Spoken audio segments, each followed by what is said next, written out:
اسی طرح سے حالت روزہ میں دانتوں کا علاج کروانے کے لیے ڈینٹسٹ کے پاس جانے کا مسئلہ. عام طور پر ڈینٹسٹ افطار کے بعد نہیں بیٹھتے ہیں. لوگ کہتے ہیں بھائی مجبوری ہے, مجبوری کی وجہ سے کہتے ہیں پھر ہمیں تو روزہ چھوڑنا پڑے گا. نہیں, حالت روزہ میں دانتوں کے علاج کے لیے جا سکتے ہیں. ظاہر ہے اس میں وہ انجیکشنز بھی لگاتے ہیں سن کرنے والے, وہ بھی لگوائے جا سکتے ہیں.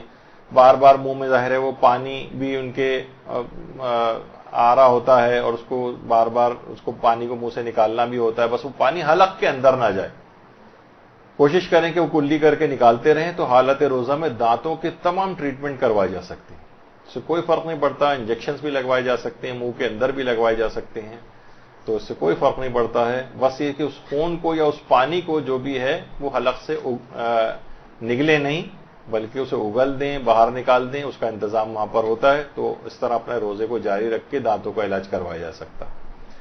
اچھا, اسی طریقے سے بہت سارے افراد ہوتے ہیں, وہ بہت پریشان ہوتے ہیں کہ مسوڑوں سے عام طور پر بہت سے لوگوں کو ہوتا ہے کہ برش کر رہے ہیں تو کچھ خون نکل رہا ہے, یا ویسے بھی الگ سے بھی کچھ خون آتا رہتا ہے.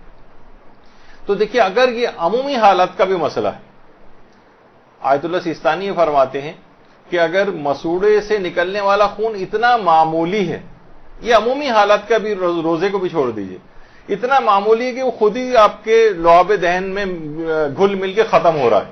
استہلاک ہونا جسے کہتے ہیں, مستہلک یعنی وہ اپنی یعنی گھل مل کے بالکل ختم ہو رہا ہے, تو اس کو نگل بھی سکتے ہیں اور منہ کو پاک کرنے کی بھی ضرورت نہیں.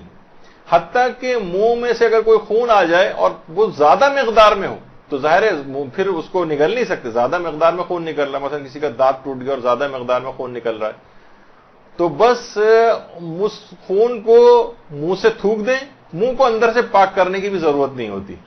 آغا سیستانی فرماتے ہیں, یعنی عمومی حالات کا میں بتا رہا ہوں. عام طور پہ لوگ بہت پریشان ہوتے ہیں, بہت سے لوگ اتنا پریشان ہوتے ہیں کہ صاحب نے باقاعدہ یعنی مسئلہ پوچھا, وہ سخت پریشان تھے.